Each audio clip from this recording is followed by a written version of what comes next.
Now let's look at the next example problem called surrounded regions. So the main goal for this problem is to show how to implement DFS using an explicit stack.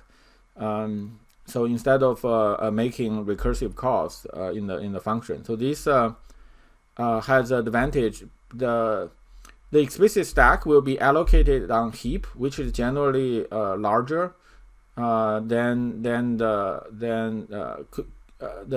size of the stack. So then this is easy to deal with if we have a million different cells. So that will be perfectly fine when we are using this explicit stack.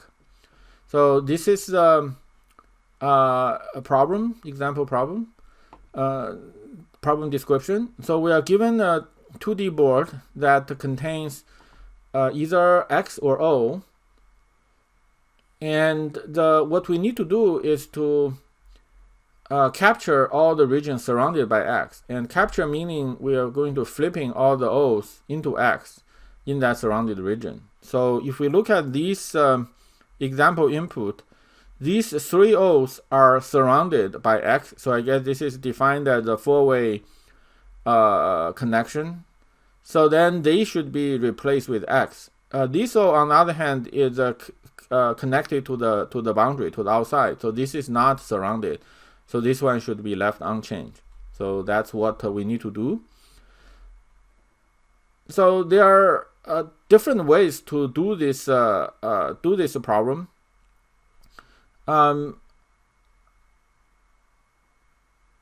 Yeah, for example, we can use a flood fill for each O.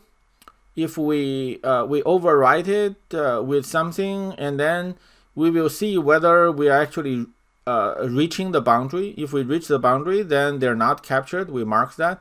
Otherwise, that will be considered surrounded and therefore need to be captured. But this kind of surrounding thing is often easier to think, or slightly easier to code to think from the boundary. So anything that's at the boundary, because the boundary is easy to tell where we are at the boundary. Anything that's connected, any O that's on the boundary, we can do DFS or flood fill to find out all of those, and those things should be protected. And then any O that's not protected should be overridden. So that's how my code here works. So this is the main function for that, to implement that idea. Boundary check, and then get the M and N.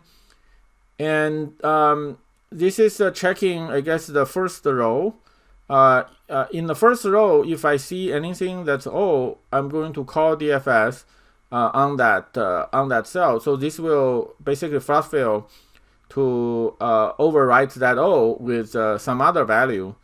I think I use the letter V. Then this is at the bottom, the first row, bottom row, and then the first column, and the leftmost column, and the rightmost column. So these are the checking those. And after that, we loop through all the cells. If we still see an O, then that O must be surrounded. So we change that to X. If we see something that's V, then that means that was a O, but it's connected to the boundary. So I need to rewrite it back into O. So that's the main function. And this is code using stack. So so note that while this is called DFS, actually within the function body, there's no recursive DFS call. So the body doesn't call DFS again. So we use a stack, and we push the ij value into the stack in the beginning, and then we will just keep going on until the stack is empty. And every step we will pop the value in the stack, and then these C0 and C1 are the indices. So we are going to overwrite that with V, and then we go through all possible 4 neighbors. And for each of the neighbor, in this case, I do the check before I add it to the stack. So this is slightly different from the DFS and flood fill code I used before. So there, I tend to, when I call, I just directly call, and then when it's in the beginning of DFS call, I check that. So if I follow the similar approach, I would do check here. When I pop something, I will check that here. But in this case, if it's a round cell, then I don't have to push into the stack. So I chose to do the check before the push. So I get the value X and Y, and then I check.